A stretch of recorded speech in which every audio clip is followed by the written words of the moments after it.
mengapa kematian beliau menggemparkan Kairo dengan pemakamannya yang dihadiri lebih dari 500.000 orang. Mari kita simak kisah dari Asosiasi Universitas Islam Mesir ini. Al-Kisah dari kampung kecil bernama Tafahna al-Ashraf, distrik Mitghamir, Provinsi Dakohliyah, Mesir, ada 9 orang sarjana miskin lulusan Fakultas Pertanian. Lalu mereka pun sepakat membuat sebuah peternakan unggas, sembari mencari mitra ke-10. Namun mereka terbentur modal, maka dengan sekuat tenaga mereka kumpulkan dari hasil menjual tanah, perhiasan istri, hingga meminjam. Meski tidak banyak terkumpul, namun mencukupi untuk memulai usahanya. Pertanyaan tersisa, siapa mitra yang ke-10? Insinyur Solah, satu dari mereka, pun berkata, "Aku sudah menemukan mitra yang ke-10. Siapa?" kata teman-temannya. "Allah," lanjutnya. "Allah akan menjadi mitra usaha kita yang ke-10. Allah akan mendapat 10% dari keuntungan kita. Dengan perjanjian, Allah yang akan memberikan perlindungan dan pemeliharaan, keamanan dari segala wabah penyakit." Akhirnya mereka pun sepakat.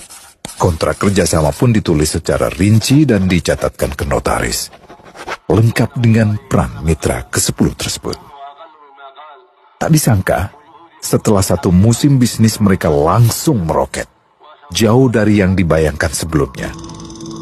Lalu mereka pun kembali bersepakat menambah jatah keuntungan mitra ke-10 menjadi 20% di musim kedua. Dan begitu seterusnya hingga mencapai 50%. Lalu bagaimana keuntungan mitra ke-10 itu dialokasikan? Dimulai dengan membangun sekolah dasar Islam putra, lalu lanjut putri, kemudian sekolah menengah putra, kemudian putri. Tambah lagi madrasah aliyah putra, lalu putri. Tapi karena keuntungan terus membanjir, akhirnya dibentuklah Baitul Mal.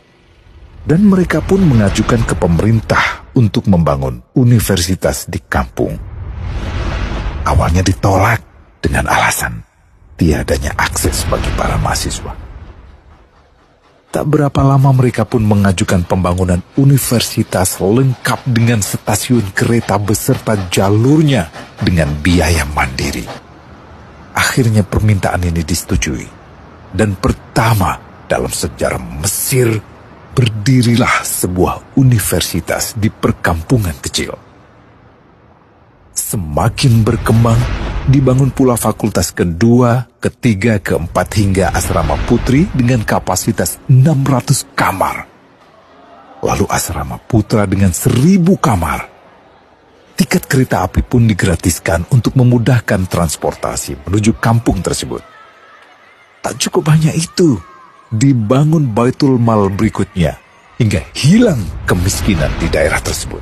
Dan program ini diduplikasi ke kampung-kampung lain hingga bisa dikatakan tak ada kampung yang disinggahi Insinyur Solah kecuali akan dibangun Baitul Mal untuk warga.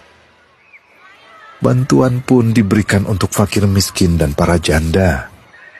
Pemuda pengangguran pun dilatih untuk mengelola perkebunan sayur hingga mandiri, bahkan sampai bisa mengekspor ke negara tetangga. Pada saat panen raya, seluruh penduduk dikirimi paket sayur. Di hari pertama Ramadan diadakan buka puasa bersama untuk seluruh penduduk desa. Mereka memasak dan hadir ke lapangan yang dipenuhi beraneka makanan. Disiapkan juga perabotan untuk gadis-gadis yatim yang ingin menikah. Dan ini semua merupakan sedikit dari banyaknya kebaikan yang dilakukan oleh Insinyur Solah. Hingga pada akhirnya disepakatilah keuntungan perusahaan 100% untuk Allah. Insinyur Solah yang awalnya adalah salah satu mitra usaha berubah menjadi karyawan Allah. Dia hanya menerima gaji, namun dia memberikan Tuhannya syarat agar membuatnya hanya butuh kepadanya dan hanya meminta kepadanya. Inilah sosok Insinyur Solah Atiyah, aktor utama kisah menakjubkan ini. Keikhlasannya membuat ia sama sekali menolak terkenal di media massa. Dan kini, meski orang yang melibatkan Allah ke dalam bisnisnya ini telah wafat, terbayang seluruh amal jariahnya yang selalu mengalir untuknya. Masya Allah. Pertanyaannya, akankah ini hanya menjadi sebatas kisah saja? Atau menjadi teladan bagi kita untuk mengikuti jejaknya?